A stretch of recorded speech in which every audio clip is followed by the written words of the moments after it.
Hey guys, just wanted to give you an update here.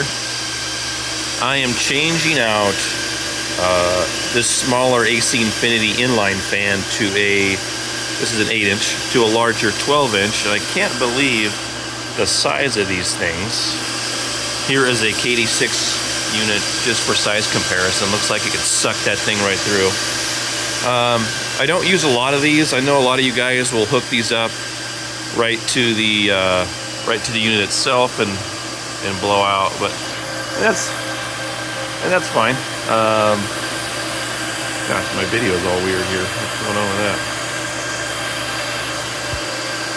There we go. Anyways, so I am updating that unit, and I have a hot and cold aisle, sort of, basically. The hot aisle sits back there. I'm not finished yet because I have a third row that will have units right here as well. Still waiting on a few of them. IB Link is one of them. We come back here. I have a heat box, and this is kind of a test idea that I had a long time ago to basically bring the heat from the units into a duct system that would then push it right out. I had an AC Infinity unit back here that I've updated from an 8-inch to now that 12-inch that's on that table. So that actually, and that goes right outside, obviously. So that's actually pretty helpful. And surprisingly keeps the heat way down.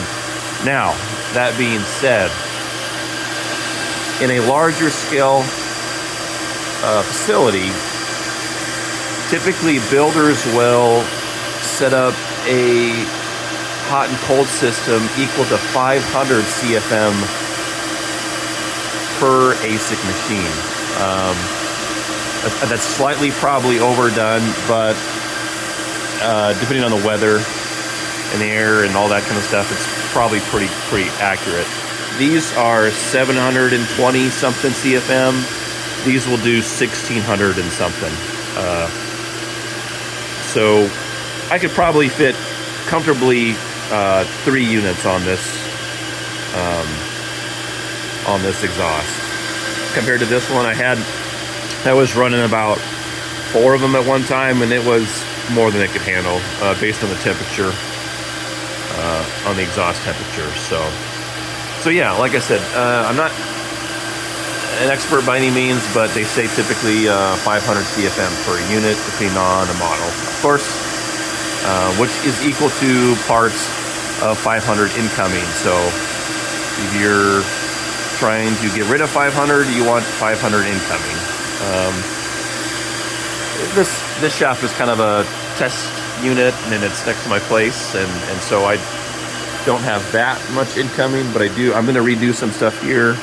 But again, this is a 4x3 intake, and I actually changed some stuff. I have a system out here where I can change the direction of the air intake. So if I want a north breeze, I can change it. If I want a east breeze, I can change it as well. So I can get a colder air depending on the direction that's coming into. So it also helps with the noise, right?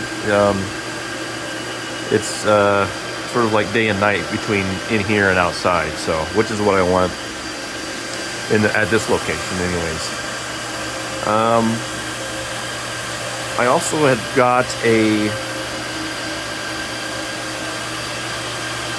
cooler unit that basically, in a sense, they back in the day used to call it a swamp cooler, and it trickles down water, of course, to cool the air and brings it in. So I'm going to try that out. It's typically something we put it on the deck or something like that. But one thing I don't want is you don't want a whole lot of humidity coming in to the units. But if it can produce a colder air naturally from the water, that's going to help. It's just an idea.